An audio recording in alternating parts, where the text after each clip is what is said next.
Estou dando unha min por as 4 horas.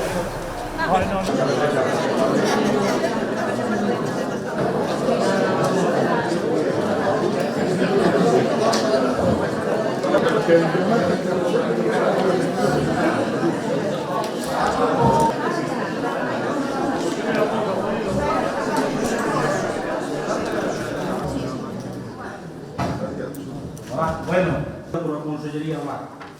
A fin de informar con detalle as cofradías de las extraordinarias derivadas dos fenómenos meteorológicos inesperados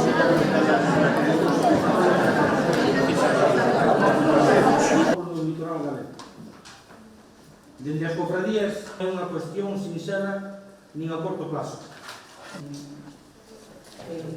Que plante todos somos gracias a José Antonio por pensarnos a este salón que se apreció. E agradecervos a vos,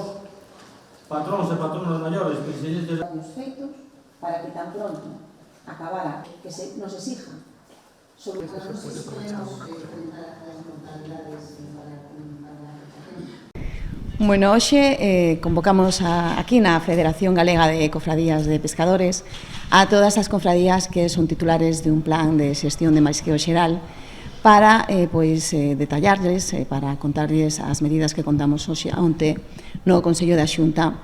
un paquete de medidas que teñen un orzamento aproximado de 23 millóns de euros para este ano 2026.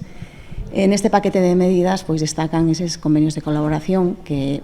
vamos a ofrecer as cofradías para poder asinar e para poder compensar económicamente ás persoas traballadoras, ás persoas mariscadoras que deben traballar nesa recuperación deses bancos marisqueiros, realizar labores tales como retirada de depredadores, acondicionamento do sustrato, vigilancia. Son múltiples as labores que realizan as persoas mariscadoras para poder recuperar eses bancos. A Xunta comprométese a, en base a eses convenios, poder compensalas económicamente a través deses convenios coas cofradías. A maiores da compensación ás persoas mariscadoras, neses convenios tamén se contempla a posibilidade de que as cofradías que, debido á falta de venda nas súas lonxas tamén non van a ter ingresos ou non van a ter unha merma importante dos seus ingresos, tamén podan repercutir contra o convenio os gastos derivados da coordinación e cos gastos derivados de esa control, de que se teñen que realizar, dos traballos que se teñen que realizar nos bancos. E a parte da cantidade para as persoas mariscadoras e para a entidade, no marco deses convenios tamén se contemplan outros gastos para a recuperación dos bancos, como pode ser a compra de semente ou outros tarefas que non poida realizar as persoas mariscadoras, como poida ser un arado mecánico. É importante tamén resaltar que estes convenios de colaboración van a dar pé a que os traballos que se compensen as persoas mariscadoras poden ter un carácter retroactivo, é dicir, aínda que vamos a traballar con elas e lle vamos a explicar ahora mismo como temos que traballar para asinar eses convenios canto antes, aquelas cofradías que xa teñen realizado traballos, que as persoas mariscadoras xa baixaron a playa a traballar na recuperación dese banco, van a poder verse compensadas, esas persoas mariscadoras,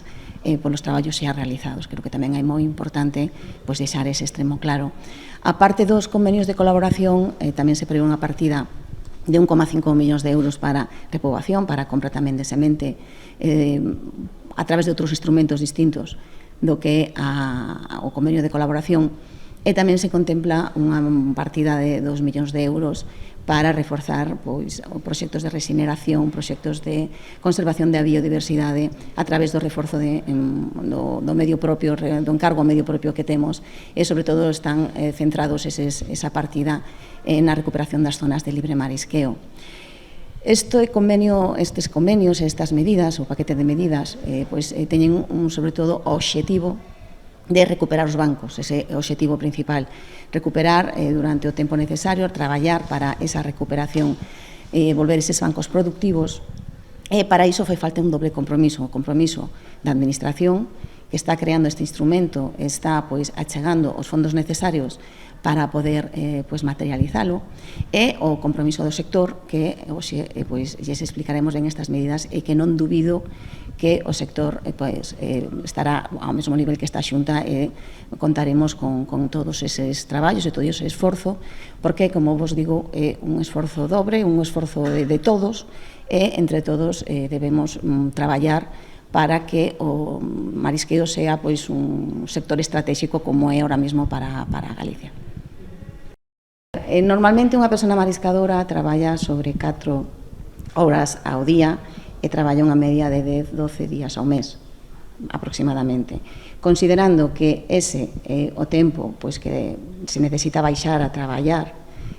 nos dá un montante de 48 horas ao mes para poder realizar estes traballos. Bueno, pois se unha persona participa ese máximo, 48 horas ao mes, pois a retribución, a compensación que se lle podía dar desde a cofradía en base ao convenio sería de sobre 700 euros.